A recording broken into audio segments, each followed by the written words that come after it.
Novak Djokovic beats Flavio Cobolli in the quarterfinals here at Wimbledon, and he moves on to another semifinal, his 14th semifinal in his Wimbledon career, which is an insane achievement for the greatest player of all time to pull off something like that. But hey, he's just setting new records every day, and it's a joy to see. And he'll face against Jannik Sinner, but enough of not a preview of that match just yet. Let's talk about the match that just happened. Flavio Cobolli has had a very good Wimbledon. He's beaten several good players like Menchik, for instance, and who else has he beaten? In the last round, he beat Kalisic, former Grand Slam champion Mario Kalisic, and he beat Menchik. He won several matches where he was looking like very good. He won a tiebreak against Kalisic as well. And that guy is just getting better and better. We saw last year they played each other, Djokovic and Cobolli, in Shanghai on hard courts, and Novak blitzed through him. I believe it was 6-1, 6-2, the score in that one. But it wasn't even close. It wasn't even a competition. You could tell that guy had quite a ways to go. And if you look back at his record, just last year, he was playing in Masters. Like pretty often playing in Masters. He wasn't even at the highest level of tennis just yet. And now he's playing deep in the Grand Slams, the Grand Slam Wimbledon. So major respects to him. I think he'll be on the circuit for a very long time and deeper into these tournaments. He's 23, so I don't think he'll be in the conversation to compete with Sinner and Alcaraz. But hey, could he have a few wins that are stolen? Who knows? That's to see. But you could see that Cobolli even said that his idol was Novak when he was starting his tennis career. And you could tell that he took some aspects of Novak's game, from his serve, from his great returning ability, to his backhand, to just his power strokes, to his ability to get down low and hit ground strokes. You could tell that he looked at Novak and said, I'm going to do that. I'm going to copy that. I'm going to implement that into my game. And it was really special to see from Cobolli, just to see the passing of the torch from players who said that I looked up to you growing up, and I've taken some points of my game from you as well. So, like I said, but Novak Djokovic, he does it, and he lost the first set in a tiebreak. And the number one way to tell that Novak is aging a little bit and he's not quite the player that he used to be, or some of these younger players are just better now as well, is he used to be unbeatable in tiebreaks. It used to be if you got Novak in a tiebreak, say goodbye, you're going to lose. Now, he can be had. It's not likely unless you're, a very good player, but he can be had. He lost the tiebreak in the first round against Alexander Muller. 9-7, he lost the tiebreak, and he was up 5-2 in that tiebreak, and it looked like, he got this. He got this one in the bag, and he's going to win the match in straight sets. He did win the other 3 sets, 6-1, 6-2, 6-2, so it didn't really matter that much. But still, the fact that he even lost the tiebreak, you're like, huh? But he did, and it looks like Novak is still a phenomenal, great player, but the grass especially helps him out a ton. And that's the biggest thing that I noticed. We've been talking about, if Novak were to win his 25th Grand Slam, where is the place where he would have the best chance to do it?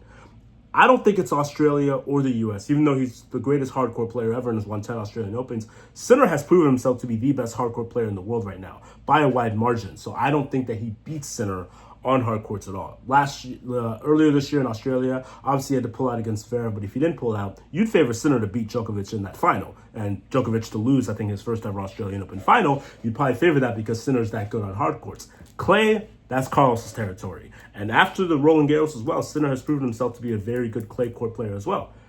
Now, Carlos is also shown to be a fantastic, every surface player, but also grass specifically, beating him in the last 2 finals. But does Novak have more of an advantage on grass than the other 2 players do on either of their preferred surfaces? Yes, you would say so. So this is his best chance to win.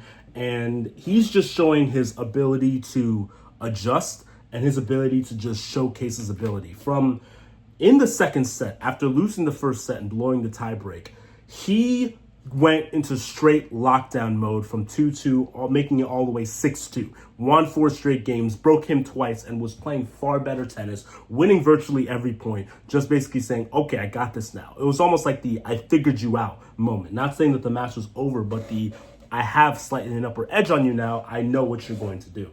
And From then on, he just was in full control of the match, and there was nothing that Cobolli could do to take Novak out of it. But yeah, 13 aces. He was serving really well. One of the things with his serve today that impressed me was he was serving very wide into the deuce court. We know Djokovic loves to serve down the tee, but he was serving wide into the deuce court more than down the tee with Cobolli. Maybe that was part of his strategy because of the type of returner that he is. Only 2 double faults. One of those, I think, happened when the sun just came over center court at one moment, and it was right in the player's eyes on the far side. If you watch it on TV, on the far side of the returning location. But 70% on his first serves, very good. 75% winning on his first serves. Now, Cobolli only had 2 chances to break Novak, and he won both break points, 2 out of 2. So Novak didn't actually save any break points this match. It's kind of interesting.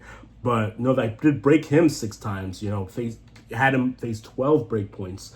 And it might look a little bit strange because we're so used to players like Novak dominating other opponents, but he, from the second set on, was just in sheer control. Now, the biggest question mark is, at the end of the match, when he was serving for the match and actually had match point, and he slips and falls and makes a very awkward fall, everyone held their breath. You want to know why? Because after what happened with Grigor Dimitrov yesterday, we're like, don't let this be another instance where you're about to win. Now, this would have been way more extreme because he was 2 points away from winning. He was match point at the time that he fell.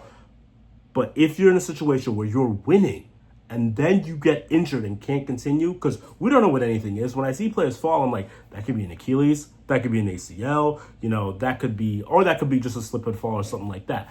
But all we're looking at is the tournament moving forward. Is Novak going to be able to, because we knew he was going to win that. He would have to, like I said, tear his ACL or Achilles for him to not win that match at that particular moment, if we're being real.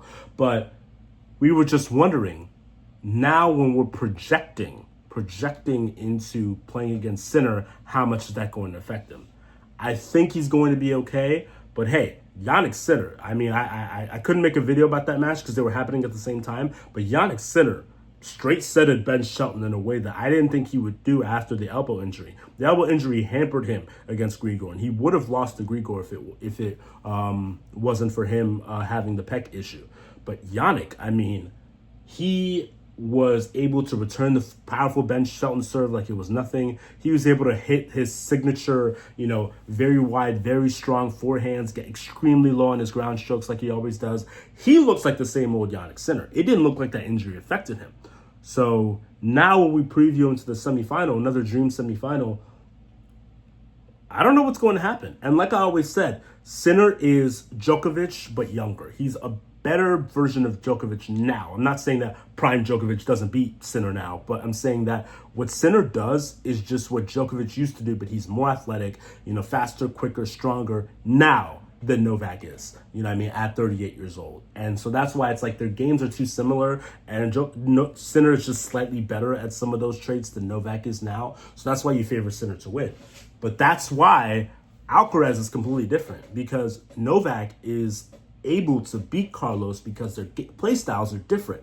And that's what's so interesting about tennis. You'd favor Djokovic to beat Alcaraz. I'm not saying you'd favor. I mean, you'd favor Alcaraz to beat anybody. But you think Djokovic has a chance to beat Alcaraz. He has less of a chance to beat Sinner. But Sinner has no chance of beating Alcaraz. Like I said, it's a weird circle that goes around. So that'll be an incredibly interesting match. The first thing we'll question is how's the physical ailments of these guys? How much is it going to affect them? I think it's going to get a little bit warmer in London, so it's not going to be like the immense heat wave in the first couple of days, but it's going to be a warm day, and the players are just going to be hitting back and forth, and that's going to be a fantastic match. Even the match at Roland Garros, I know it was a straight setter, but that was a very entertaining match. That was as entertaining, I believe, a straight setter as you'll see from the two guys. Like it was close of a straight set win as you'll see. But yeah, Cobolli, major respects. You played very well today, but Novak at the end just figured it out, and he was just too good. That's really all that you can say towards the end. And that's been the motto of his entire career. And let's see if he continue against Jannik Sinner, the current, first or second. I say second, but if you say first, I won't be that mad at you. Player in the world, #1 ranked player in the world. It'll be a doozy. And it will set up a dream final, whoever it is, against Carlos Alcaraz. Now, Taylor Fritz is very good, but I think Carlos Alcaraz is going to beat him pretty handily. So it'll be either Carlos versus Sinner or Carlos versus Djokovic. Either way, it's going to be fantastic, and that's the matchup. That's the final that we would want to see. And if that happens, it'll be awesome. And I cannot wait for whatever happens for the rest of Wimbledon, because it will be great. Yes!